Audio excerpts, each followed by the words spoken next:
नमस्कार साथियों, स्वागत है हमारे चैनल निखिल मॉनिटर पर। आज हम बात करने जा रहे हैं फिजिक्स का जो पहला चैप्टर कक्षा 12 में वैद्युत आवेश और वैद्युत क्षेत्र, उसके कुछ न्यूमेरिकल के। तो ये रहा पहला क्वेश्चन, वैद्युत क्षेत्र और उसके, ठीक है, उसके जो क्वेश्चन आए हैं, ये रहा आपका पहला क्वेश्चन। क्वेश्चन दिखाई दे रहा होगा आपको कि एक चालक है जिसमें 8.0 गुणे 10⁻⁷ ऋण आवेश है। इस पर सामान्य अवस्था से कितने इलेक्ट्रॉन कम या अधिक है, अधिक या कम है। तो इस टाइप के क्वेश्चन करने के लिए हम क्या करते हैं, इसके लिए हम अप्लाई करेंगे एक formula Q = NE। Q = NE, okay, Q = NE, ये फार्मूला, ठीक है। इसमें अप्लाई करेंगे, जैसे कि दिया है इस पर ऋण आवेश कितना दिया है, आपका ऋण आवेश दिया है 8.0 गुणे 10⁻⁷, ठीक है। इसके बाद हम क्या करेंगे, अप्लाई करेंगे ये फार्मूला Q = NE का। तो इसके बाद ये कन्वर्ट हो जाएगा आपका,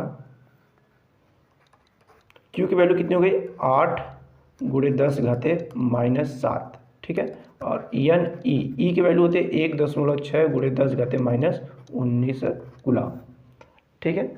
तो हम इसको क्या कर सकते हैं, इस टर्म को, ठीक है, 1.6 गुणे 10⁻⁻19 को डिवाइड करेंगे 8 गुणे 10⁻⁷, ठीक है। तो 1.6 गुणे 10⁻⁻19 बराबर n, ठीक है। जैसा जानते हैं कि जब हम पावर ऊपर या नीचे जाते हैं तो उसकी साइन बदल जाती है, तो इसलिए ये आपका क्या हो जाएगा, जब इसमें पावर को पलट जाए तो ये 8 गुणे 10⁻⁷ गुणे 10⁻⁻, से ये हो जाएगा +19 बटे में 1.6।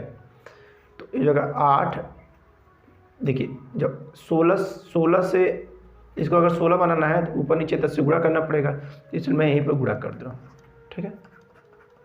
तो ये जगह 80 और ये जगह 16, और देखिए ये प्लस की 19, ये माइनस का, तो ये जगह प्लस का 12।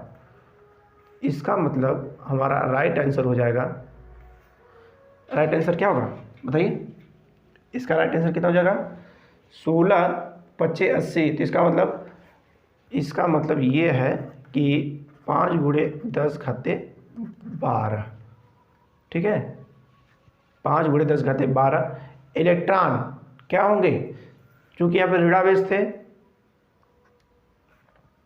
ठीक है, ऋणावेश, तो यहाँ पे इलेक्ट्रॉन की अधिकता होगी, ठीक है। तो जब आपका निगेटिव साइन आए, क्या है, निगेटिव आए, तो इलेक्ट्रॉन की अधिकता होती है, ठीक है, वो मतलब अधिक में रहेंगे, ठीक, अधिक, ओके, ठीक है, समझ में आया होगा। सबसे पहले क्या करते हैं, इस फॉर्मूले को अप्लाई करेंगे Q = NE, ठीक है। फिर उसके बाद हम क्वेश्चन को धीरे धीरे करेंगे। अगला क्वेश्चन दिया है कि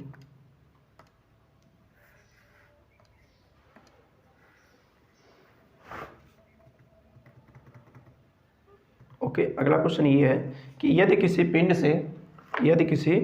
से 1 सेकेंड में 10⁹ इलेक्ट्रॉन किसी अन्य पिंड में हस्तांतरित होते हैं तो 1 कूलम आवेश के रूपांतरण में कितना समय लगेगा। तो इसको अप्लाई करेंगे, जैसा कि जानते हैं हम लोग Q = NE, ठीक है। देखिए 1 सेकेंड में कितना हो रहा है, 1 सेकेंड में 10⁹, ठीक है, 10⁹ इलेक्ट्रॉन हो रहा है। तो पहले देखते हैं कि 1 कूलम चार्ज में कितना इलेक्ट्रॉन होगा। तो इसके लिए अप्लाई करेंगे ये फार्मूला, क्या होगा, Q की वैल्यू 1, क्योंकि 1 कूलम दिया है, E की वैल्यू 1.6 गुणे 10⁻⁻19, ओके, समझ गए होंगे आप। इसके बाद क्या करेंगे, इसके बाद हम N की वैल्यू फाइंड करेंगे। तो N की वैल्यू फाइंड करने के लिए इसको डिवाइड करना पड़ेगा, 1.6 गुणे 10⁻⁻19 बराबर N, ठीक है, समझ में आया। तो इसको जब हम सॉल्व करेंगे तो हमारी वैल्यू आएगी 1/1.6 गुणे 10⁻+19, ठीक है। और अगर इसको हम सॉल्व करें तो हो जाएगा हमारा 1.6 को जब भाग देंगे 1 में तो हमारा आ जाएगा 6.25 गुणे 10 घाते 18, क्योंकि इसमें से 19 में से एक पावर लिया तो 18 बचा, और 18 जब 10 लेंगे तो गुणा करेंगे इसमें तो 1 और 10 का हो जाता है 10, तो 10 को जब 1.6 से भाग देंगे तो 6.25 आता है, इसको कर लीजिएगा। ठीक है, तो इतने इलेक्ट्रॉन आ गए। अब कह रहा है कि इतना इलेक्ट्रॉन जो है, ठीक है, एक कूलाम में है, ठीक है, लेकिन 1 सेकेंड में कितना इलेक्ट्रॉन जा रहा है 10 घाते 9।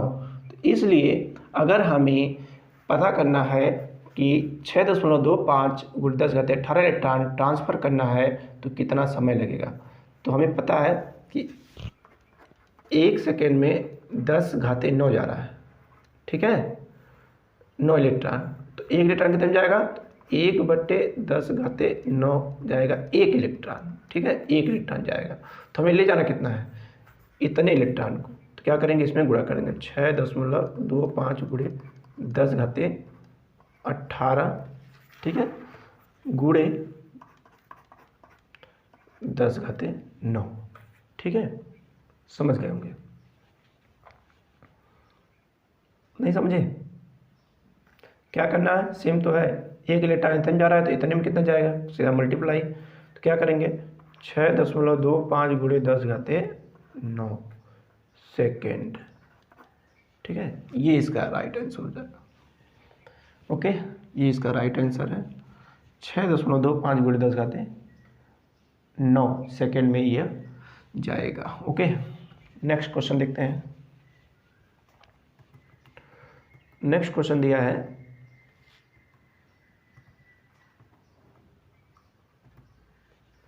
कि धातु के एक टुकड़े पर +1 नैनो कूलाम आवेश स्थापित करने के लिए कितने इलेक्ट्रॉन धातु के टुकड़े से स्थानांतरित करने होंगे। देखिए, जब आपको प्लस का चार्ज चाहिए तो उसमें से इलेक्ट्रॉन निकालना पड़ता है, ठीक है। अगर किसी बॉडी पर अगर आपको पॉजिटिव चार्ज क्रिएट करना है तो उस पर क्या करना पड़ेगा, इलेक्ट्रॉन को निकालना पड़ेगा उस बॉडी से। तो हम क्या करेंगे कि धातु का टुकड़ा दिया है, ठीक है, जिस पर Q की वैल्यू कितनी है 1 × 10⁻⁹, क्योंकि नैनो का मतलब 10⁻⁹ कूलाम आवेश स्थापित करने के लिए कितने इलेक्ट्रॉन धातु के टुकड़े से हस्तांतरित करना पड़ेगा। तो अप्लाई करना Q = NE, ठीक, Q = NE। Q की वैल्यू हमारी कितनी है 1 × 10 घाते -9 और E की वैल्यू 1.6 गुणे 10 घाते -19 होता है। इसके बाद क्या करेंगे, हम N की वैल्यू फाइंड करने के लिए 1 × 10 घाते 9 में भाग देंगे 1.6 गुणे 10 घाते -19 से, ठीक है। तो इसके बाद ये आपका हो जाएगा कुछ इस तरह से, क्या होगा, देखिए मैं यहाँ पे सॉल्व कर दे रहा हूँ। तो N की वैल्यू हो जाएगी आपकी 1 × 10 घाते 10। अब समझिए इसको कैसे, क्योंकि मैंने यहाँ पे जो आपकी 19 थी निगेटिव में ऊपर ले गए तो पॉजिटिव हो गया, तो प्लस का 19 हो जाएगा, 19 में से 9 जाएगा तो 10 बचेगा, इसीलिए 10 लिखा और 1.6। तो N बराबर 10 × 10 घाते 9, एक पावर कम कर दिया तो ये 10 हो गया, बटे में 1.6 तो हो जाएगा 6.25 × 10 घाते 9 इलेक्ट्रॉन निकालना पड़ेगा, क्योंकि ये वैल्यू पॉजिटिव में है, ठीक है, ये पॉजिटिव है इसलिए इलेक्ट्रॉन निकालना पड़ेगा, ठीक है, ठीक, इसलिए इलेक्ट्रॉन निकालना पड़ेगा। अगला क्वेश्चन, चलिए ठीक है, हम नेक्स्ट क्वेश्चन देखते हैं।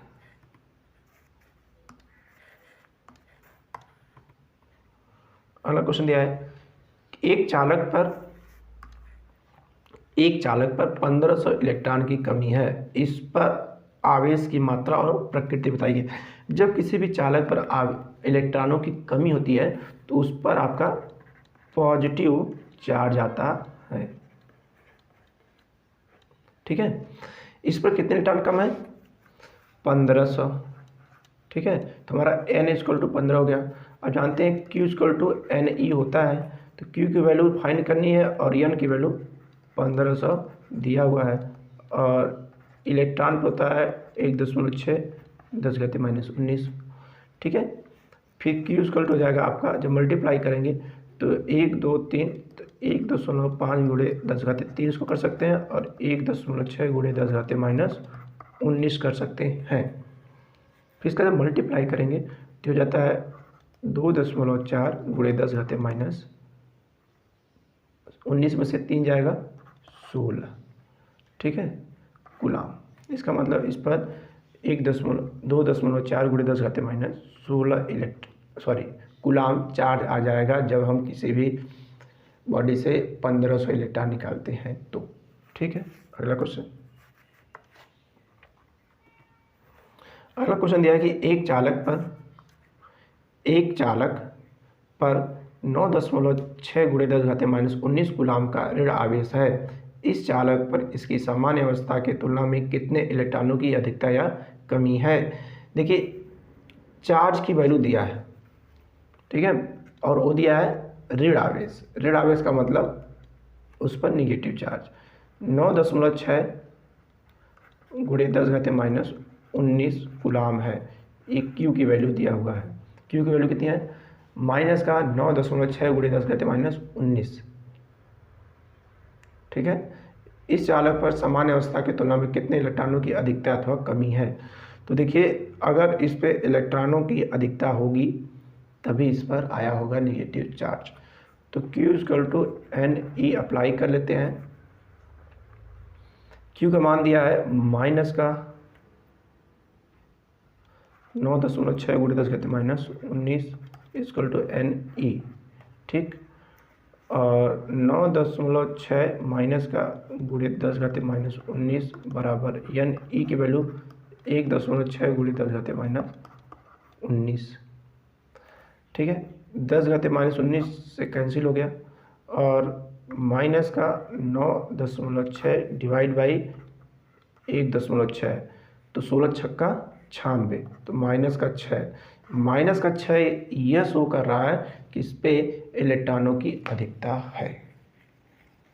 इलेक्ट्रॉनों की अधिकता है। ठीक है, तो इसलिए ठीक है, इलेक्ट्रॉनों की इसमें अधिकता होगी। ठीक है, इलेक्ट्रॉन अधिक होंगे सामान्य अवस्था से। इसके बाद नेक्स्ट क्वेश्चन आता है छठा, पदार्थों का वर्गीकरण। देखिए, पदार्थों को वर्गीकरण करने के लिए हम क्या अप्लाई कर सकते हैं कि जब कोई भी पदार्थ होता है, ठीक है, उसमें इलेक्ट्रॉन, प्रोटॉन और न्यूट्रॉन होते हैं। ठीक, इलेक्ट्रॉन, प्रोटॉन, न्यूट्रॉन का मतलब आपका जो भी पदार्थ बना है वह अणुओं से बना है, अणु बना है परमाणुओं से। ठीक है, और परमाणु बना है इलेक्ट्रॉन, प्रोटॉन और न्यूट्रॉन से। तो प्रोटॉन का 2 पार्ट होता है। 2 पार्ट में मतलब कि एक पार्ट होता है नाभिक और एक पार्ट होता है कक्षा। तो परमाणु के नाभिक में होता है प्रोटॉन और न्यूट्रॉन, जबकि कक्षाओं में होते हैं इलेक्ट्रॉन। ठीक है, तो इलेक्ट्रॉनों के ट्रांसफर से मतलब कि उसके रूपांतरण या हस्तांतरण, ठीक है, हस्तांतरण के कारण ही उस पर पॉजिटिव या नेगेटिव चार्ज आता है। जब किसी चालक से इलेक्ट्रॉन निकलते हैं या उसमें प्रवेश करते हैं तो उस पर पॉजिटिव और नेगेटिव चार्ज आता है क्रमशः। ठीक है, अगर किसी चालक से इलेक्ट्रॉन निकल रहे हैं, ठीक है, जब इलेक्ट्रॉन निकलेंगे तो उसमें इलेक्ट्रॉनों की कमी होगी। जब इलेक्ट्रॉनों की कमी होगी तो उस पर आएगा पॉजिटिव चार्ज। ठीक है, अब समझते हैं इलेक्ट्रॉन निकलते क्यों हैं। देखिए, जैसे कि ये परमाणु है, ठीक, और इसका ये नाभिक है। अब इसमें क्या होगा कि इसमें आपके जो ये परमाणु की कक्षाएं हैं, ठीक है, इसमें इलेक्ट्रॉन रहते हैं। ठीक है। जैसे ये वाला इलेक्ट्रॉन इस कक्षा का यह परमाणु नाभिक के बहुत नज़दीक है, जबकि ये वाला उससे दूर है। अगर इसको हम इस परमाणु को तनिक भी ऊर्जा देंगे तो यह इलेक्ट्रॉन निकलना चाहेगा। जब चालक को गर्म किया जाता है तो उसमें से इलेक्ट्रॉन निकलने लगते हैं, ठीक है। जब इलेक्ट्रॉन निकल जाते हैं, ठीक, तो आपका हुआ परमाणु हो जाता है आयनित, जिसे बोलते हैं धन आयन, ठीक है। समझ में आ रहा है ना। तो इसलिए हम इसको कुछ इस तरह परिभाषित क्या दिया है, डिफिनेशन इसकी, कुछ पदार्थों के परमाणु अथवा अणुओं में उनकी अंतिम कक्षाओं में उपस्थित इलेक्ट्रॉन उनके नाभिकों से दुर्बलता पूर्वक बंधे रहते हैं, जिस कारण वे पदार्थ की सीमा में गति के लिए स्वतंत्र हो जाते हैं। ये इलेक्ट्रॉन मुक्त इलेक्ट्रॉन अथवा चालक इलेक्ट्रॉन कहलाते हैं। किसी पदार्थ की चालकता उसमें उपस्थित मुक्त इलेक्ट्रॉनों की संख्या पर निर्भर करती है, ठीक है। तो ये हो गया चालक। अब देखिए हम बात करेंगे इनके प्रकार की, तो इनके प्रकार की बात कर लेते हैं, ठीक है। तो इनके प्रकार देखिए, इनको हम 3 भागों में बांटे हैं, ठीक है। पहला पार्ट आपका क्या है, पहला पार्ट है चालक। चालक को बोलते हैं कंडक्टर, ठीक है। ये आपका कंडक्टर है। इसमें क्या रहेगा कि इसमें मुक्त इलेक्ट्रॉन, ठीक, मुक्त इलेक्ट्रॉन जो होंगे वो अधिक होंगे, मुक्त इलेक्ट्रॉन अधिक मात्रा में पाए जाएंगे, ठीक है। जब अधिक मात्रा में पाए जाएंगे तो इसमें आवेश का प्रवाह सुगमता से होगा, ठीक, सुगमता से होता है।